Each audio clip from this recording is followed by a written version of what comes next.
네, 안녕하세요 여러분들, 역사단 최태성 팡! 네, 자 힘나죠 여러분들? 네, 자 오늘 이제 드디어 제가 이 근현대사가 세 덩어리가 있다. 개항기, 일제강점기, 현대사. 그 중에서 오늘이 이제 바로 이 개항기의 마지막 시간이 되겠습니다. 우!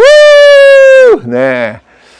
자, 근데 이 개항기의 마지막 시간은요, 전 시간에 제가 설명드렸지만, 일제히 그 국원 피탈 그 과정에서 우리가 그냥 넋놓고 있었던 건 아니거든요. 끝까지 싸웠습니다. 어떤 분야에서 경제적 구국 운동도 전개했고요. 애국 계몽 운동도 전개했고요. 항일 의병도 전개했고요. 아주 다양한 모습으로 저항하는 모습들이 나타나고 있거든요. 자, 그 저항의 모습들을 이제 하나씩 살펴보도록 하겠습니다.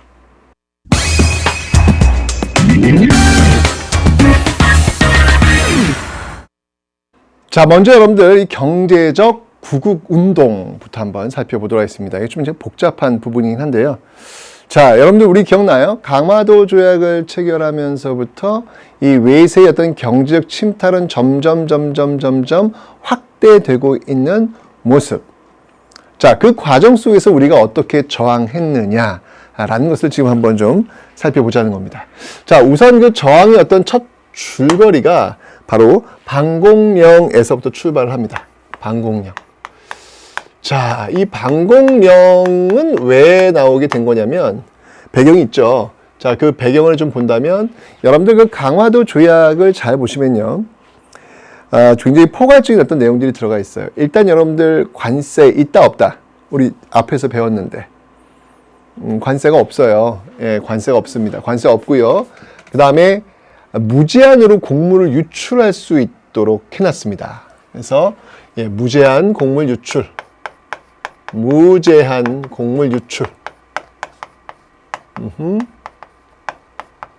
바로 이런 내용들. 이게 이제 강화도 조약에서 체결된 거잖아요. 그죠? 그러니까 이렇게 되다 보니까 야, 이거 진짜 심각한 거 아니냐라고 해가지고 1883년도에 조일통상장정을 체결하면서 이 방공령 조항이 들어가요. 예, 그래서 이 방공령 조항이 들어갔고 이것을 1889년도, 1890년도에 대대적으로 지방관들이 활용을 하게 된 거예요. 예, 그래서 우리 지역에서는 이제 곡물이 밖으로 나갈 수가 없어. 우리도 먹고 살아야 돼. 라고 하는 것들을 지금 이 지방관들이 내리고 있는 것이죠. 근데 이 방공령을 내렸을 때 일본이 또 트집을 잡아요. 왜냐면 사실 이 방공령 조항에는 어떤 게 있냐면 이 방공령을 시행하려면 한 달 전에 이 사실을 통보해야 된다. 알려줘야 된다라고 이야기를 합니다.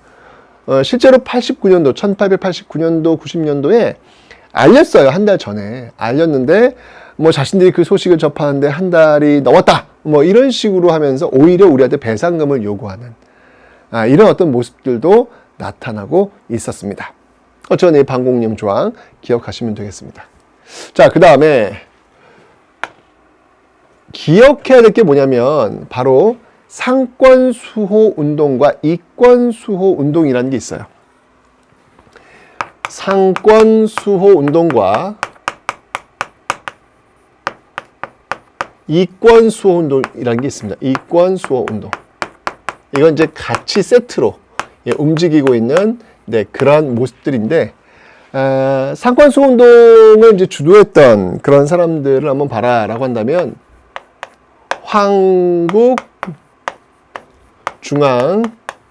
한국중앙총상회. 자, 여러분들 헷갈리시면 안 돼요. 어떤 조직과 헷갈리면 안 되냐면 한국협회와 헷갈리시면 안 됩니다. 한국협회란 독립협회 그 해산에 앞장섰던 보부상들의 조직이다 라고 설명드렸죠.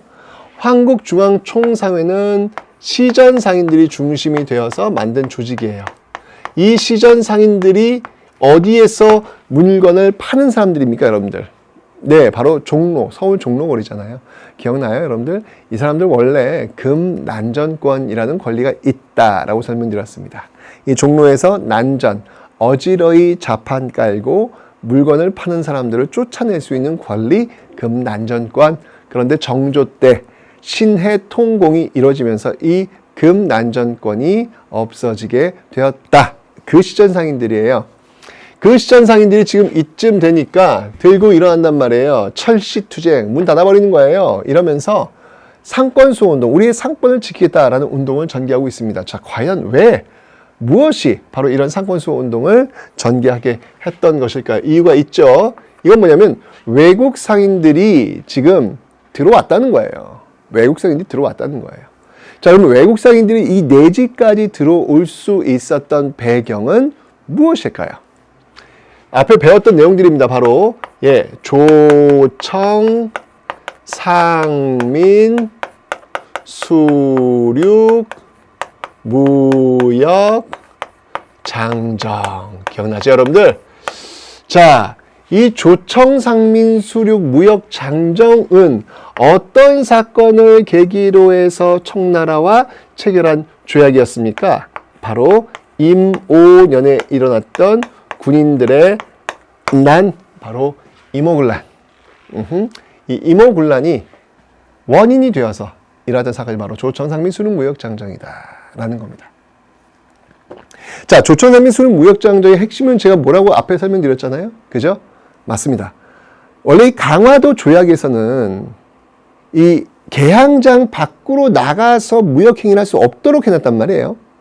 그런데 이 조청상민 수륙무역장정을 계기로 해서 청나라 상인들이 내지로 들어올 수 있는 길을 열어줬단 말이에요. 그럼 다른 나라 상인들도 그 길을 따라오겠죠. 이러면서 외국 상인들이 종로까지 들어온 거예요. 종로까지. 그러니까 이 종로에 있는 이 상인들이 들고 일어나서 이들 못 들어오게 해달라라고 이야기를 하고 있는 것이죠. 야, 정말 이 어찌 본다면 이 작은 약속이에요. 그죠? 근데 작은 약속이 한 10년 지나면 이렇게 큰 변화를 주고 있구나라는 것을 지금 우리가 알 수 있습니다. 자, 그러면서 이제 상권수호운동을 이렇게 격렬히 전개하고 있고요. 그 다음에 이권수호운동은 뭐냐면, 이때 이제 여러분들 이 원인이 있어요. 그 원인은 뭐냐면, 바로, 이권수호운동의 그 원인, 아관파천이죠. 네, 여기 그 원인은 바로 아관파천이 되겠습니다. 아관파천이고, 그 아관파천 때 작동되었던 게 뭐였냐면, 바로 최혜국 대우라는 거예요. 최혜국 대우. 자, 이것도 좀 설명을 좀 드릴게요. 이 최혜국 대우라고 하는 게 뭐냐면, 이 최혜국 대우라고 하는 것은 바로 조미수호 통상조약. 조미수호 통상조약 때 체결된 겁니다. 여러분들 기억나십니까? 네, 제가 1882년 그 띠를 설명드리면서 미국과 우리가 서양 최초로 조약을 맺게 되었다. 이게 바로 조미수호 통상조약이다 라고 설명드렸는데, 이 조미수호 통상조약의 핵심은 뭐냐면 관세가 들어간다는 거예요. 원래 이제 강화도 조약 때는 관세 없었잖아요. 그죠? 근데 관세가 이때 설정이 돼요. 그 다음에 또 하나 뭐였냐면 거중조정이라는 게 들어가요. 그러니까 우리나라가 굉장히 위기에 빠졌을 때 미국이 도와주겠다라고 하는 약속을 해줘요. 뭐 약속은 약속으로 그냥 그쳤죠. 실제로는 도와주지 않습니다. 어쨌건 거중조정이 하나 들어가고, 또 하나 뭐냐면 최혜국 대우라는 게 들어가요. 이게 들어가요. 이게. 자, 이 최혜국 대우가 뭐냐면 조약을 했는데 나중에 이 조선이 다른 나라랑 조약을 체결했을 때 더 좋은 조건이 들어가면 지금 체결한 이 조약에도 그 더 좋은 조건이 자동으로 첨가가 되는 거예요. 그러니까 쉽게 얘기하면 자동 업그레이드 규정이라고 보시면 되는 것이죠. 이 최혜국 대우가 이제 딱 이때 조미수호 통상조약 때 체결이 됩니다. 자, 됐는데 아관파천이 뭐예요? 고종이 러시아 공사관으로 간 거잖아요. 제가 얘기했잖아요. 이 세상에 외교에서 공짜는 존재하지 않아요. 그럼 러시아는 고종을 보호해 준 대가로 뭔가 요구할 거 아니야.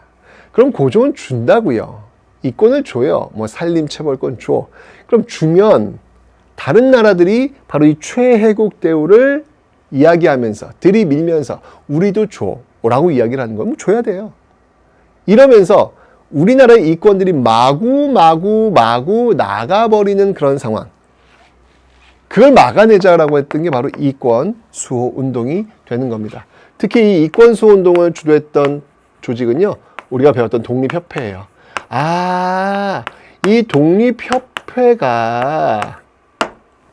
이 독립협회가 왜 여러분들 왜 만민공동회를 열어서 러시아의 저령도조차를 막았다는 이야기 기억나시죠?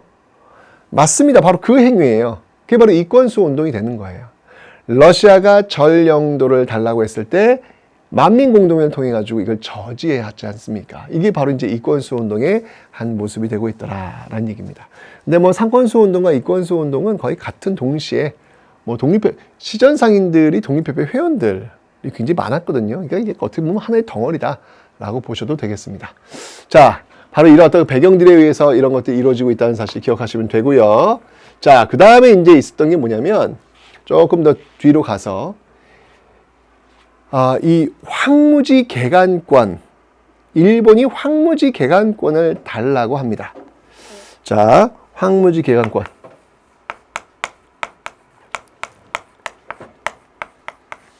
개간권을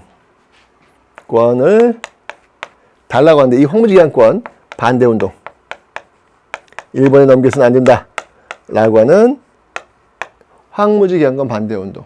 이것도 이제 여러분들 이제 러일 전쟁 때 왜 기억나요? 한일 의정서에서 그러니까 러시아와 싸우는 과정 속에서 군사 용지를 자기들이 마음껏 쓰겠다라고 하잖아요. 굉장히 땅에 관심이 많아요. 러일 전쟁을 전후해서 일본은 이제 본격적으로 땅에 관심이 많아요. 그러니까 이 한일 의정서를 통해서 군사 용지를 확보하려고도 했고, 또 바로 이렇게 황무지를 달라 그래요. 자기들이 개간하겠다고. 그래서 황무지 개간권을 달라고 하는 거예요. 이런 모습들이 나오니까 이거를 막고자 했던 조직이 있죠. 그 조직이 바로 보안회입니다. 대표적인 조직이 바로 보안회. 네, 이 보안회의 황무지 개간권 반대 운동을 여러분들 기억하시면 되겠습니다. 됐죠? 자, 그 다음에 여러분 또 뭐가 있냐면 이 과정에서 왜 여러분들 그 1905년 메가타의 화폐 정리 사업 기억나시죠? 그 메가타의 화폐 정리 사업 하는데 필요한 게 뭐냐면 이게 제1은행권 거 바꾸는 거잖아요. 백동화를 바꾸는 거잖아요. 그러면 우리나라에 돈이 들어와야 될 거 아니야. 그래서 일본이 차관을 빌려준다고요. 그래야 이제 교환이 될 테니까. 이러면서 이제 이런 것뿐만 아니라 여러 방면에 우리한테 자꾸 돈을 빌려줘요. 예, 자꾸 돈을 빌려. 이걸 차관이라고 하는 거예요. 이 차관이 점점 많아지는 거야. 많아지니까 이제 구한말, 특히 1907년이 되면, 이때 되면 이제 여러분들 1907년이 어떤 해입니까? 한일 신협약 체결되고, 우리 어떤 그 고종은 강제로 퇴위당하고, 그리고 군대가 해산되고, 정말 뭐 차관, 일본이 차관이 들어오고 뭐 이런 식의 1907년이잖아요. 도대체 우리나라가 왜 이렇게 된 거냐? 그 이유는 바로 빚 때문이다. 일본에게 빌려왔던 그 빚 때문이다 라고 그때 판단했던 거예요. 그래서 그 빚을 갚자 라고 전개된 운동이 있습니다. 자, 그 운동이 뭐냐면 네, 바로 국채보상운동이라는 거예요.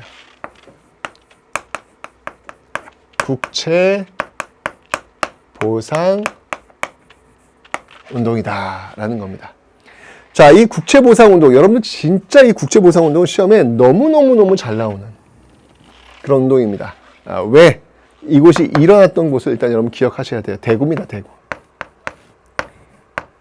이게 왜 중요하냐면, 사실 이 국채보상운동이라고 하는 건 쉽게 얘기하면 우리의 빚을 갚자라는 운동이에요. 빚을 갚자는 운동인데, 여기 대구에 출발해요. 근데 이런 그 경제구국운동이 일제강점기에도 있어요. 일제강점기 1920년대 물산장려운동이라고 있습니다.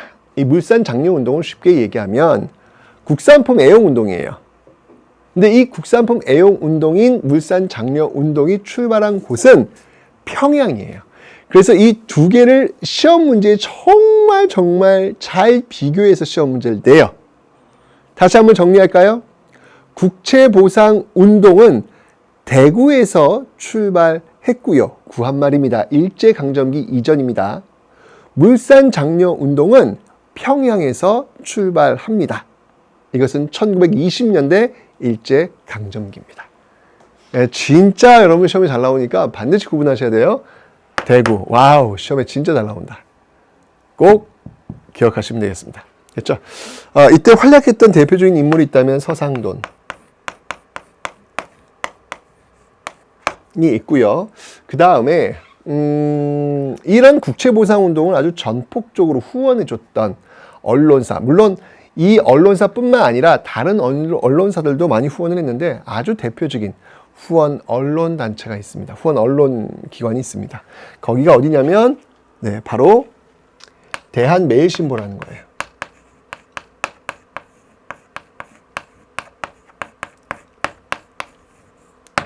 대한매일신보. 자, 이 대한매일신보는 여러분들 진짜 좀 기억을 좀 해놓으셔야 됩니다. 진짜 시험에 잘 나오는 그런 신문이거든요. 왜? 이 대한매일신보를 이끌고 있었던 대표적인 인물이 누구였냐면 바로 외국인이에요. 외국인. 베델. 외국인 베델이 이 대한매일신보를 이끌고 있었습니다. 사실은 왜 이런 어떤 국제보상운동이 구한말 1907년이면 거의 뭐 나라가 넘어가는 어떤 그런 단계까지 왔잖아요. 그런데 그때 일제를 막 비판하는 어떤 언론기관이 어떻게 존재할 수 있었을까에 대한 의문점이 들죠. 그 이유가 바로 베델입니다. 이 베델은 외국인이기 때문에 치외법권이 적용돼요. 그래서 일본이 함부로 이 베델을 할 수가 없어요. 그러니까 그걸 이용해서 일제의 어떤 그 만행이나 또는 의병의 활동이나 이런 것들을 호의적으로 이야기할 수 있었던 것이죠. 자, 신문 한번 보시죠. 자, 이 사진입니다. 이 외국인 베델 지금 보이고 있죠? 네. 이 베델과 양기탁이 함께 활동하면서 바로 이런 활동들을 알리고 있는 모습들 많이 있었죠. 자, 이게 바로 이제 경제적 구국운동의 모습들입니다. 순서대로 방공령, 그 다음에 상권수호운동, 이권수호운동, 황무지개항권 반대운동, 국채보상운동 이런 그 순서를 이해하시고 그 다음에 그 이전에 그 배경들이 있잖아요. 이 배경들이 왜 나왔는지 이런 것들을 여러분들이 잘 정리하시면 사실 요 경제 구국운동이 조금 어려운 파트거든요. 이런 것들을 여러분들 좀 잘 정리하실 수 있으실 겁니다. 됐죠, 여러분들? 자, 그럼 다음 파트 어떤 내용이 있는지 한번 살펴보도록 하겠습니다.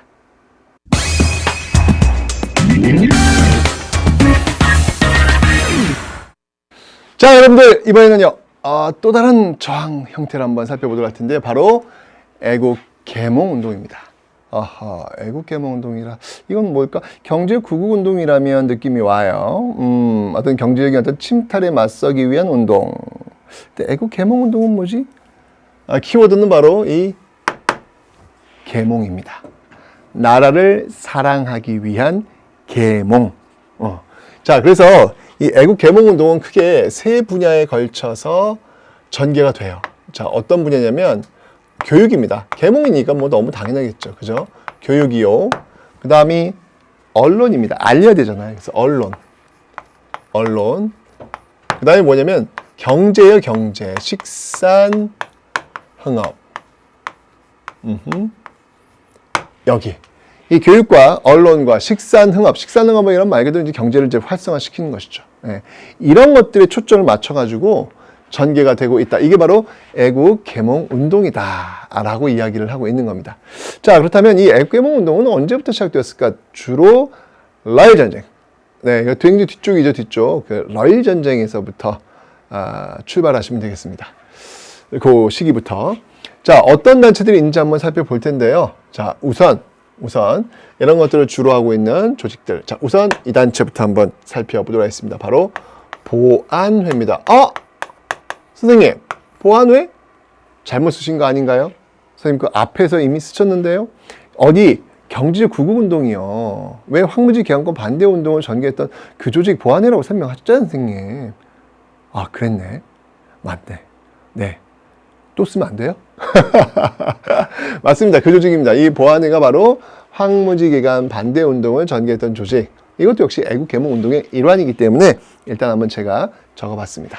자, 그 다음에 이제 어떤 조직이 있냐면요. 그 다음에 바로 헌정연구회라는 조직이 있습니다. 헌정연구회. 뭔가 헌법과 관련된 어떤 그런 느낌 오지 않나요? 그죠? 그래서 이 헌정연구회는 입헌군주정, 왕은 존재합니다. 존재하는데 그 왕 역시 법에 의해서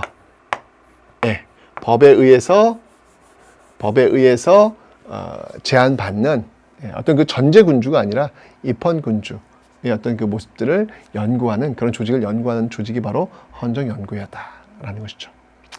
자, 그리고 이제 뒤를 이어서 나오는 조직이 있으니 그 조직이 바로 대한자강회라는 조직이 있어요. 대한자강회. 자, 이 대한자강회는 굉장히 시험에 잘 나오는 어떤 그런 조직이 되겠습니다. 왜냐하면 이 대한자강회가 애국개몽운동 단체였지만 이 대한자강회 했던 활동들을 보면요, 당시 어떤 일이 있었냐면 이 헤이그의 특사를 파견했던 인물 누군가요? 고종 황제잖아요. 왜 파견했죠? 을사늑약의 부당성을 알리기 위해서. 누굴 파견했죠? 이준, 이휘종, 이상설. 어떻게 됐죠? 네, 바로 이건 외교활동 없는 너희들이 왜 외교활동을 하느냐 라고 해서 고종을 강제로 퇴위시켜버렸습니다. 맞죠, 여러분들? 바로 그 광경을 바라봤던 게 대한장강이에요.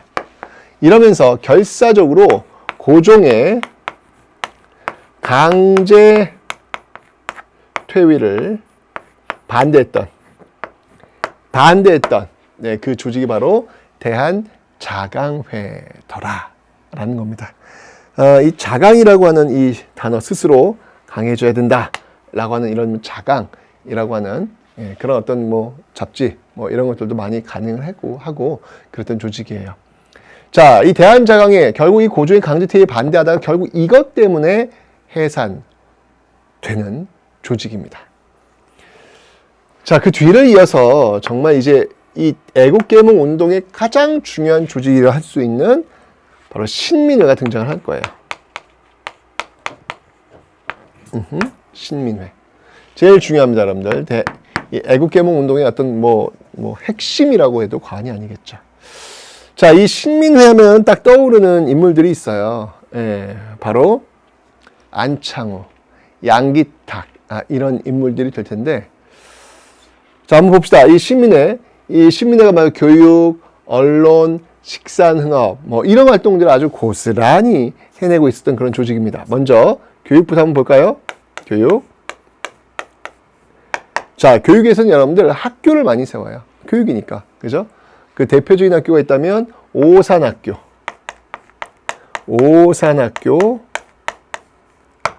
그리고 대성학교.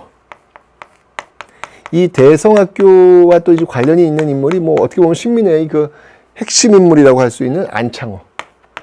도산 안창호와도 연결이 될 겁니다. 안창호. 교육이고요. 그 다음 언론 볼까요?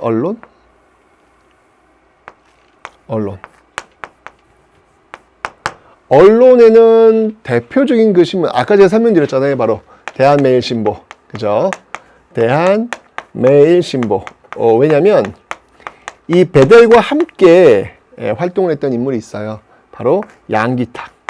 양기탁이 또 이 신민회 회원이기도 합니다. 양기탁. 언론이 있고요. 그 다음에 이제 식산흥업.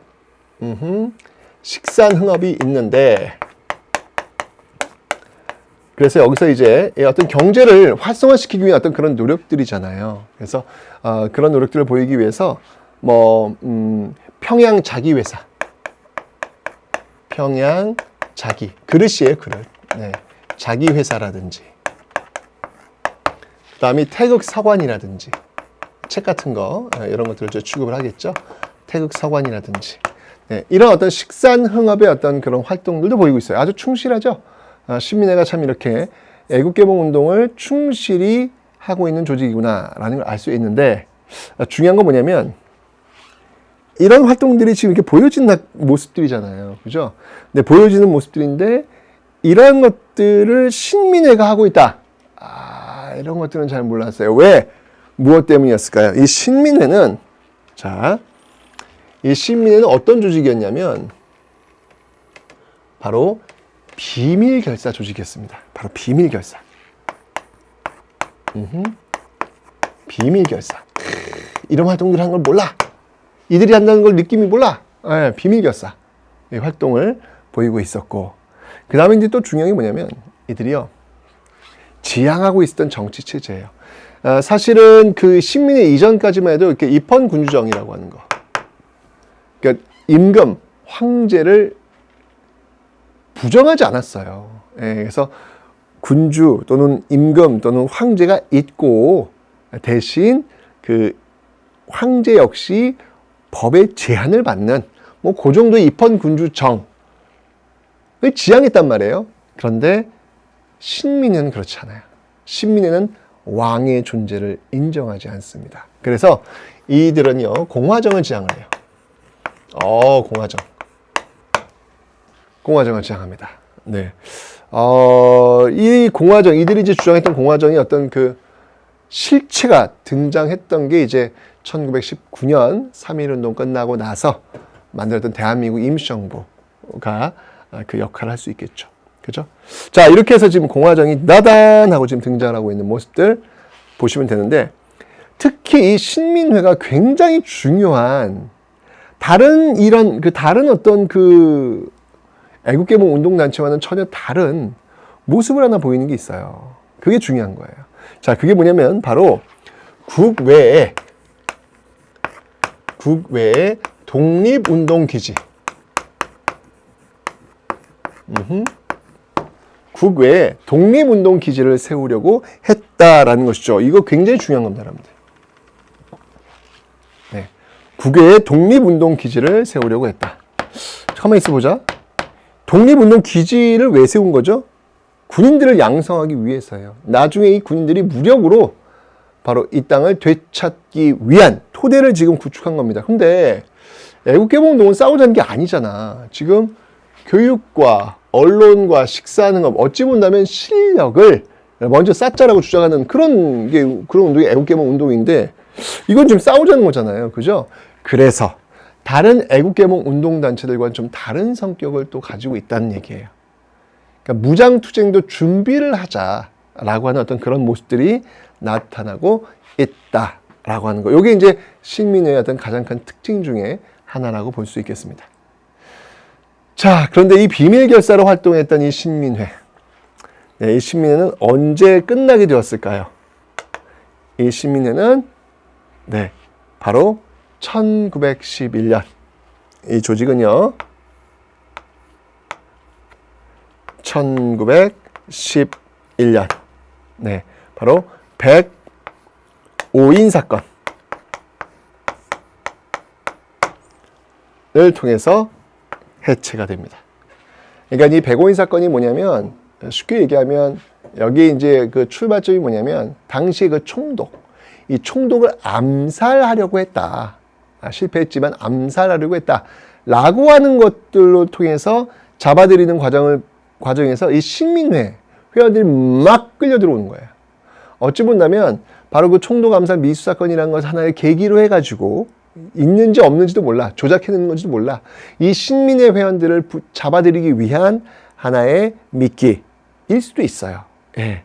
그게 바로 1911년에 있었던 105인 사건이거든요. 이 105인 사건을 계기로 해서 결국 신민회가 해산되고 있더라라고 하는 거. 그래서 여러분, 이 신민회는 굉장히 중요합니다. 굉장히 중요해서 여러분 좀 이 신민회만큼은 이 애국개몽 운동에서 가장 시험에 잘 나오는 게 신민회다라는 걸 기억해 두시고, 또 하나 기억할 게 뭐냐면, 여러분들 이렇게 이름이 굉장히 비슷한 조직이 하나 있어요. 이게 뭐냐면 1927년도에 조직되었던 신간회라는 조직이 있습니다. 이 신간회라는 조직은 이 신민회와는 정반대예요. 공개단체고요. 그리고 좌우 사회주의 민족주의정이 하나로 뭉쳐서 만들었던 일제강점기 최대 가장 큰 조직이에요. 이게 바로 신간회입니다. 그래서 신민회, 구한말 신민회와 일제강점기 이 신간회를 잘 비교하셔야 돼요. 시험에 진짜 잘 나와요.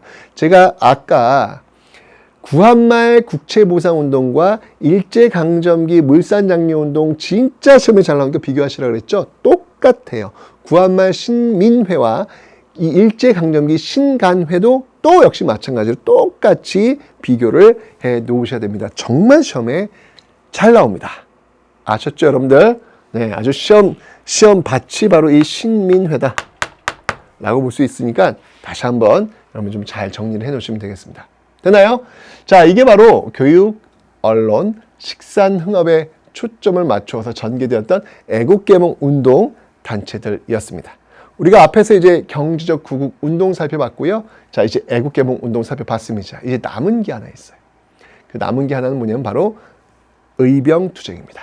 의병투쟁입니다. 이건 직접 맞서 싸운 거잖아요. 다음 챕터에서 그 의병항쟁 살펴보도록 하겠습니다.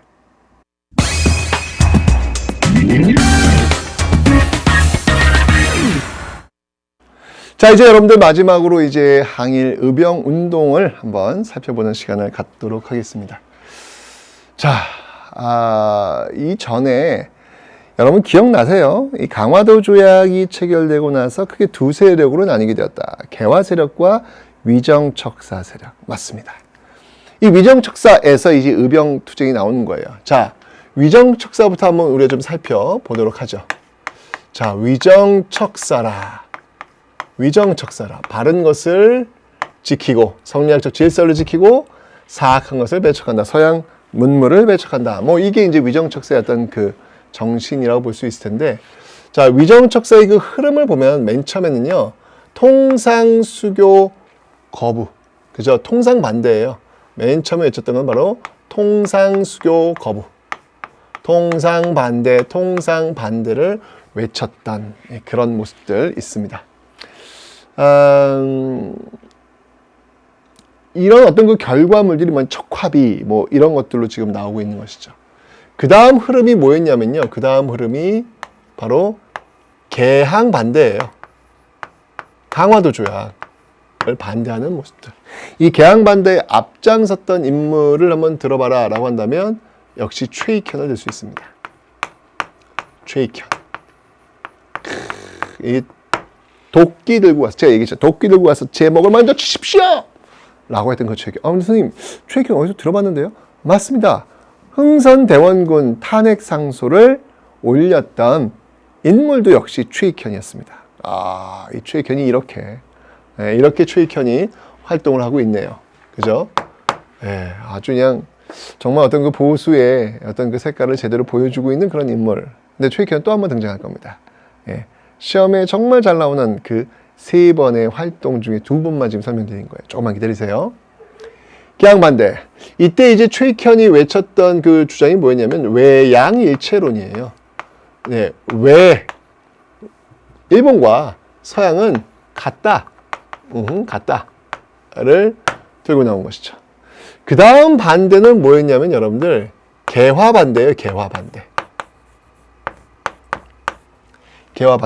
이 개화반대에 앞장섰던 대표적인 인물이 바로 영남 만인소입니다. 이만손을 중심으로 한 영남 지역의 만여 명의 유생들이 상소를 올렸던 사건, 영남 만인소 사건이라는 것이죠.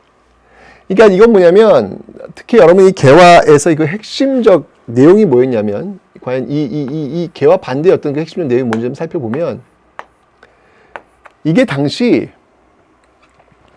그 여러분들 그 통리 기무하문이 중심이 되어가지고 개화 정책들을 이끌어간다라고 제가 설명드렸잖아요, 그죠? 통리 기무하문. 그래서 뭐 이제 청나라의 영선사도 파견하고, 그 다음에 이제 일본 조사 시찰단도 파견하고, 외국의 문물을 받아들이잖아요. 근데 그 과정에서 또 이제 일본에 파견된 사절단 수신사가 있어. 조사 시찰단만 있는 게 아니라 수신사도 있어요. 근데 이때 파견됐던 수신사가 누구였냐면 김홍집이란 인물입니다. 이 김홍집이 사실은 갑오개혁을 다 이끌었던 그런 인물이라고 볼 수 있겠죠. 갑오을미개혁의 중심 인물이 바로 이 김홍집입니다. 근데 그 전에 이제 김홍집이 80년대에 일본에 가서 그 일본에 와 있는 청나라 사신으로부터 책자 하나를 받아와요. 그게 뭐냐면 바로 조선 책략입니다. 조선 책략.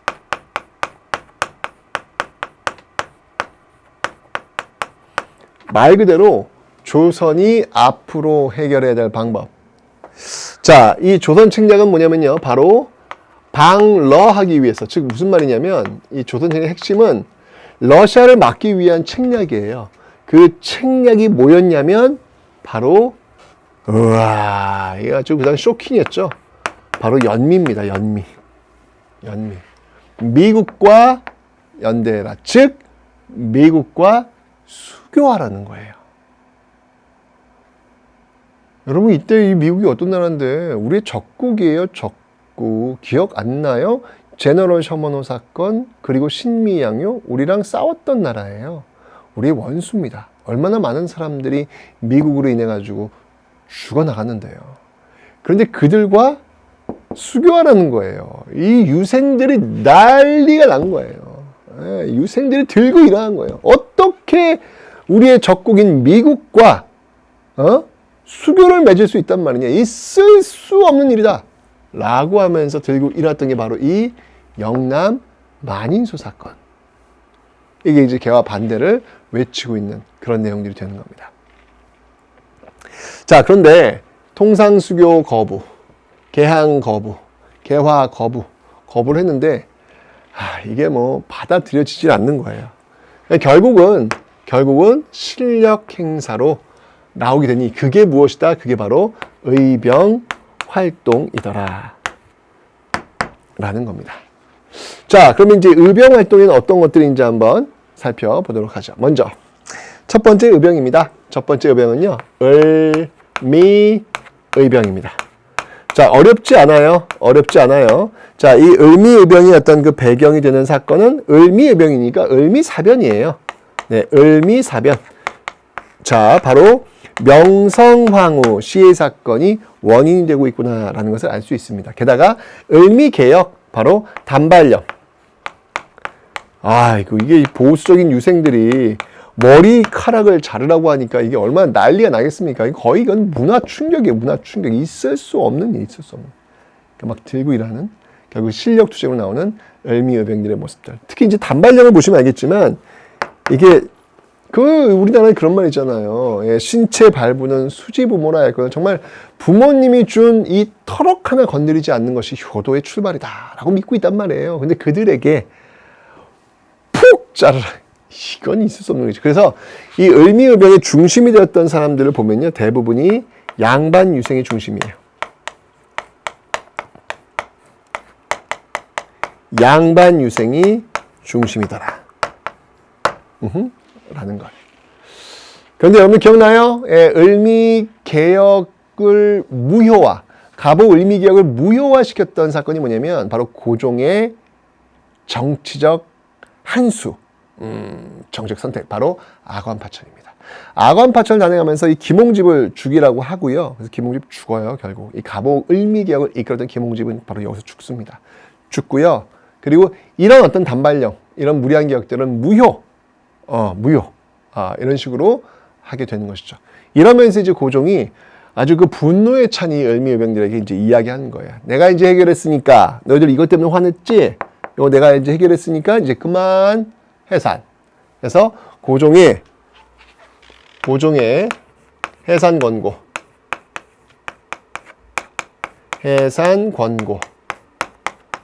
들어오면서 결국 을미의병은 해산하게 되는 겁니다. 그래서 여러분들 을미의병 기억해 놓으시면 되고요. 자, 이제 두 번째 의병이 있습니다. 두 번째 의병이 어떤 의병이다? 바로 을사의병입니다.